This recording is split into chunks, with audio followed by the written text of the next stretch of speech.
Everyone, তোমরা সবাই কেমন আছো? আশা করি সবাই ভালো আছো। আইউসি লাইফস্টাইলে সবাইকে স্বাগত জানিয়ে ভিডিওটা শুরু করলাম রাত্রেবেলা।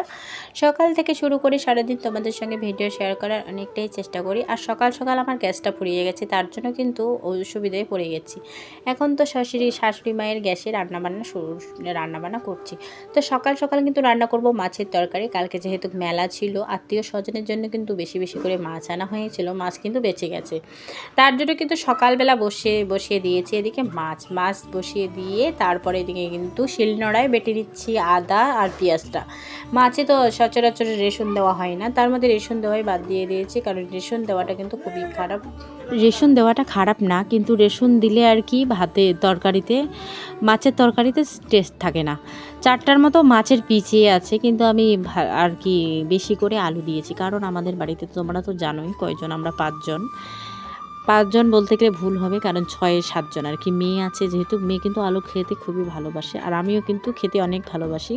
এদিকে কিন্তু ভিডিও করতে করতে যেহেতু আমি তরকারিতে এখন দিব জল, একটু আবার বেশি করে ভাজাভাজি করছিলাম। তারপরে এদিকে জল দিয়ে একেবারে জল দিয়ে কিন্তু তারপরে একটু ঢেকে রেখে এখন আমি ঠাকুরটাকেও দিয়ে নেব, কালকে যেহেতু ঠাল রয়েছে। আর বড়মশাই এদিকে বাইরে দাঁড়িয়ে আছে বলে আমি ওকেও দেখাচ্ছি। আর শাশুড়ি মা এখন ভাত তরকারি তো হয়ে গেছে, দাদা ওরা কাজে যাবে, তাড়াহুড়ো করে কিন্তু কাজবাজগুলো করছে। এদিকে আমি কিন্তু আবার ঘরে চলে আসলাম বড়মশাইকে বিদায় দিয়ে। বড়মশাই তো চলে গেল কাজে, এখন কিন্তু আমি আমার ঘরের কাজবাজগুলো করছি।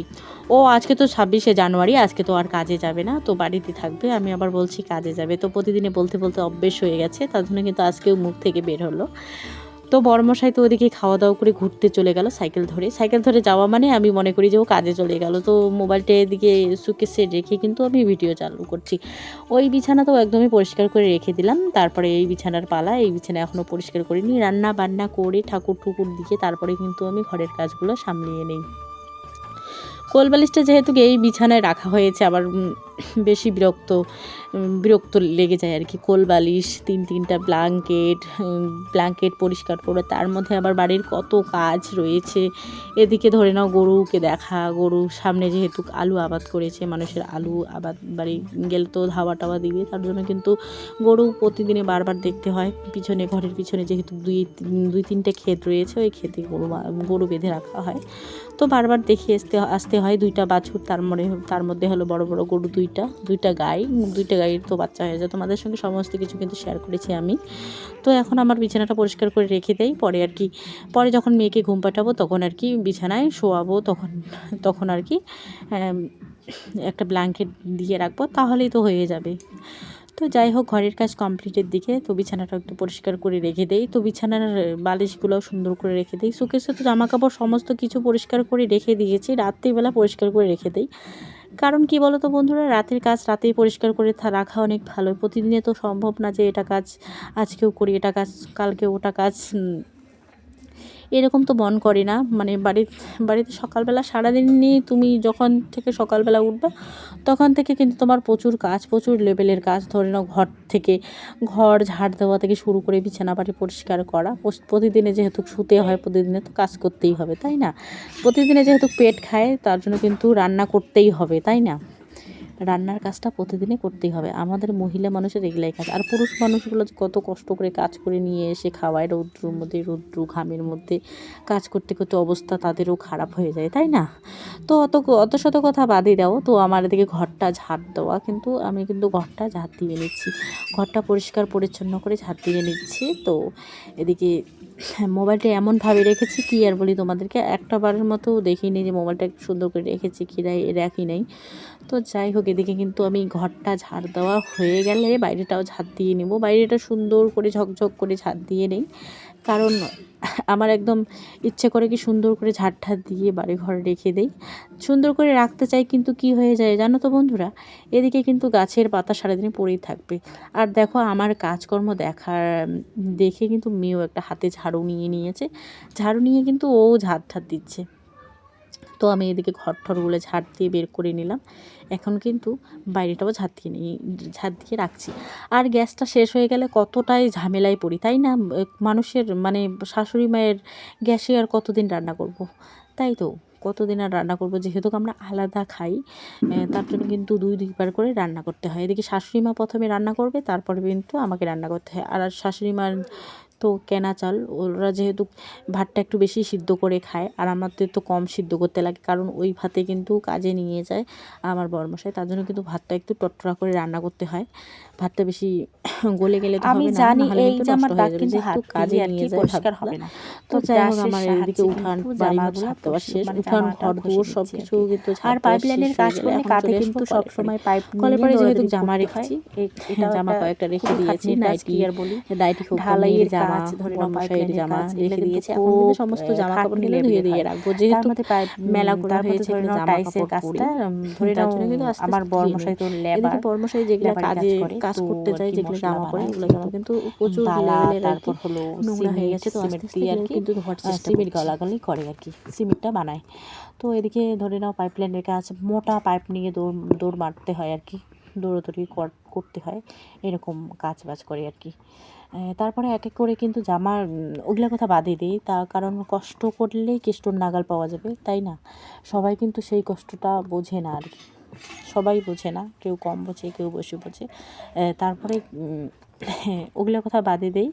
এদিকে আমার কিন্তু জামা কাপড় এক এক করে কিন্তু ধুয়ে ধুয়ে আমি বালতিতে রেখে দিচ্ছি। তো এগুলা জামা কাপড় 2 বালতি, মানে বালতি 2টা আর কি ভর্তি হয়ে যাবে। তো যাই হোক, বড়মশাইয়ের প্যান্ট জামাগুলা আরেকবার করে ধুয়ে নিব, কারণ একবারে তো আর পরিষ্কার হয় না, তাই না? পরিষ্কার জল বের হয় না। আর কলটা বাম দিতে কিন্তু খুবই অসুবিধা হয়, কারণ খুবই শক্ত। তার মধ্যে আমার কাজ বাজ করতে কিন্তু খুবই অসুবিধা হয় এই কল নিয়ে। কলটা একটু নিচু, তার মধ্যে শক্ত টাইপের, জল একটু বেশি বের হয় না, কম বের হয়। তো তাড়াহুড়ো করে আর কি জামা কাপড়গুলো ধুয়ে দিচ্ছি। তো বর্মশাই বাইরেই বসে রয়েছে আর কি। জামা কাপড়গুলো এত নোংরা হয়, এই যে পাইপলাইনের কাজ যখন থেকে করা শুরু করেছে তখন থেকে কিন্তু এই যে প্রতিদিনে 2-3টা করে জামা বের হবেই। তো যাই হোক, এদিকে জামা কাপড় ধুয়ে নেই। তারপরে ননাস আসলো, আমার মানে বোন আসলো জল নিতে।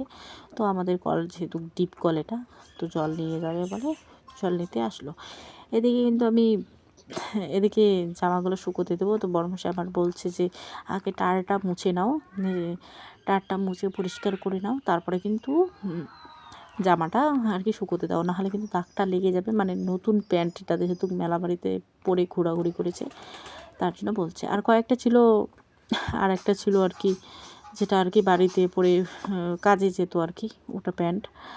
তার মধ্যে মেয়ের জামা কাপড়, আমার জামা কাপড় সমস্ত কিছু কিন্তু ধোয়াধুয়ি করলাম।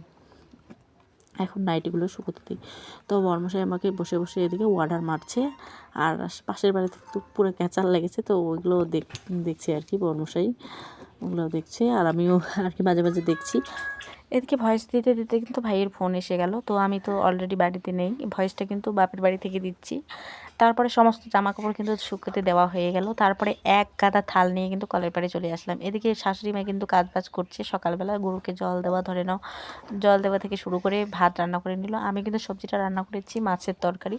তো এই তরকারি দিয়ে সবারই হয়ে যাবে। তো শ্বশুরমশাই এদিকে খাওয়া দাওয়া করবে, শাশুড়ি মা এদিকে কাজবাজ করছে। তারপরে এক গাদা থাল নিয়ে বসে পড়লাম কলের পাড়ে। এদিকে ক্যামেরাটা চালু করে অন করে কিন্তু বাড়িতে চলে গেছিলাম, আমারও থাল ছিল কালকে, যেহেতু থাল ছিল, ওগুলো থালও কিন্তু মাজা হচ্ছে এদিকে তো যাই হোক, থালগুলো মেজে পরিষ্কার করে নেই। কালকে যেহেতু টিফিন টাফান সমস্ত কিছু, কিন্তু যেহেতু ও কাজে যায়নি, টিফিনটাও কিন্তু মাজতে ভুলে গেছিলাম। সকালবেলা উঠে কিন্তু এগুলোই কাজে করছিলাম, আর এক এক করে কিন্তু থাল বাসন সমস্ত কিছু মাজায় নিচ্ছি। 1 সপ্তাহ ধরে কিন্তু সাবান আর আনা হয় না, সাব দিয়ে আর কি থালগুলো মেজে নেই। তো সাবান আনা হয় না যেহেতু, তার জন্য কিন্তু স্রাব দিয়ে আর কি বাসন টাসন ধোয়া হয়। এদিকে ধোয়াধুয়ি করে মাজামাজি করে কিন্তু আমার সমস্ত কাজ বাজ কিন্তু শেষের দিকে আর কি। তো সকালবেলা তাড়াহুড়ো লেগে যায়, এদিকে কিন্তু বাচ্চা নিয়ে আর কিন্তু কাজ করা একদমই সম্ভব না।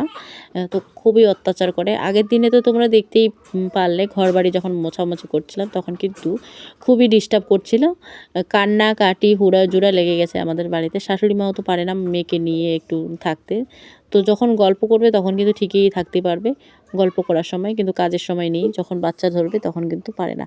তো চট করে কিন্তু আমি ঠাকুরটাও মুছে নিলাম, ঠাকুর মুছে এদিকে বড়মশাইকে খেতেও দিয়ে দিলাম। বসিয়ে দিয়েছি আরও সকাল ভাত। থেকে বলছে যে জামা কাপড়গুলো আমার যেহেতু ধুয়ে দাও, গ্যাস তার নেই জন্য কিন্তু আমাদের, তাড়াহুড়ো গ্যাসটা করে শেষ আগে হয়ে ওর গেছে, জামা কাপড়ও ধুয়ে দিলাম। তার জন্য এদিকে কিন্তু তার মধ্যে রান্নাবান্না আর এই কোনো ঘরে কাজ করা বাজ হচ্ছে। করিনি সারাদিনে। তো সারাদিনে ঘুমিয়েছিলাম। আগের দিন যেহেতু ঘুম হয়নি, মেলাতে ঘোরাঘুরি 12টার দিকে কিন্তু আসা হয়েছে। তো আজকে রাতে কিন্তু রান্না করব মাংস আর কি। বড়মশাই এদিকে মাংস নিয়ে আসলো, আর কাকি ওরা আসছিল আমাদের বাড়িতে, তো ওরা চলে গেল আর কি। তো কাকিমা ওরা চলে গেল, এখন কিন্তু আমি বাড়ির কাজ বাজগুলো করছি, চা বানিয়ে দিলাম। তো ওদেরকে তো দেখানোটা সম্ভব না। তো শাশুড়ি মাও কিন্তু এক জায়গা থেকে আসলো, তো শাড়ি টাড়ি নতুন শাড়ি পরে কিন্তু আরেক জায়গায় গেছিলো আর কি, গেছিলো বাজার করতে গারোভিটাতে আমাদের। তো এদিকে কিন্তু আমি রেশন কিন্তু এদিকে কিন্তু আমি রেশন পেঁয়াজ ছুলে নিচ্ছি। তো রেশনগুলো তো তোমরা দেখছো আর কি, রেশনের আমাদের এদিকে যেহেতু প্যাকেট করে বিক্রি করে আর কি, 2 কিলো 1.5 কিলো 1 কিলো করে, তো ওগুলোই আনা হয়। আর তোমাদের সঙ্গে আরেকটা জিনিস শেয়ার করব, আর একটা হচ্ছে পেঁয়াজের গাছ হয়েছে। পেঁয়াজের গাছ কিন্তু আমি মিষ্টির কৌটোতে আর কি রেখে দিয়েছি। পেঁয়াজটা কিন্তু অনেক সুন্দর হয়েছে, একটাই কিন্তু গাছ, অনেক সুন্দর করে রেখেছি, ওটাও তোমাদের সঙ্গে শেয়ার করবো। আমার দেখতে খুবই ভালো লাগে, আমাদের বাড়িতে যেহেতু এক এক করে জিনিস হয়, দেখতেও আমার খুবই ভালো লাগে, দেখলে মনটা জুড়ে যায়। কারণ আমাদের বাড়িতে কিছুই হয় না, রসুন পেঁয়াজ ধরে নাও, ফুলের গাছ টাছ কিন্তু কিছুই হয় না। এবার কিন্তু জোর করে আর কি পেঁয়াজটা গেড়ে রেখে দিয়েছিলাম, যখন আর কি রৌদ্র পায় না তখন উপরে তুলে রেখে দেয়। তো এদিকে মাংসটা আমি রান্না করছি, মাংসতে দিয়ে দিয়েছে। আমি তো ম্যারিনেট করে প্রতিদিনে রাখি, ম্যারিনেট করে কিন্তু রান্না করলে খুবই টেস্টি হয় মাংসটা। তো আজকে কিন্তু আমি সর্ষের তেল দিয়ে রান্না করেছি, কারণ শাশুড়ি মায়ের সর্ষের তেল, শাশুড়ি মায়ের ঘরে যেহেতু রান্না করছি আমি, তার জন্য কিন্তু সর্ষের তেল যা আছে সমস্ত কিন্তু শাশুড়ি মায়ের কাছ থেকে নিচ্ছি। আর আজকে যেহেতু ডাক্তারের ওখানে আজকে সকাল হলে আর কি, কালকে ডাক্তারের এখানে যেহেতু শ্বশুরমশাইকে নিয়ে যাবে, তার জন্য কিন্তু আবারও টাকার প্রয়োজন। তো 1,500 টাকার মতো, 1500 টাকার মতো বর্মশাই আর কি দিয়ে গেছে, মানে দিয়ে যাবে আর কি কাজে। কারণ সোনোগ্রাফি করাতে হবে, তো রক্ত পরীক্ষার রিপোর্ট ওখান থেকে সুগার চেক করবে, সুগারটাও টেস্ট করে নেবে, তার জন্য কিন্তু টাকা পয়সা দেওয়া হচ্ছে, তো যাতে লোকটা সুস্থ হয়ে যায়। এদিকে কিন্তু মাংসটা আমার রান্নাবান্না কিন্তু হয়ে গেছে, মাংসটার কিন্তু খুবই টেস্ট হবে, কারণ দেখেই বোঝা যাচ্ছে মানে খেতে অনেকটাই টেস্ট হয়েছে। এদিকে বরমশাই কিন্তু মাংস টেস্ট করছে, আর শ্বশুরমশাইয়ের জন্য আর কি 3টার মতো পিস দিয়ে দেবো, নরম পিসগুলা বেটে দিয়ে দেবো একটা, আর একটা দেবো নরম মাংস। তো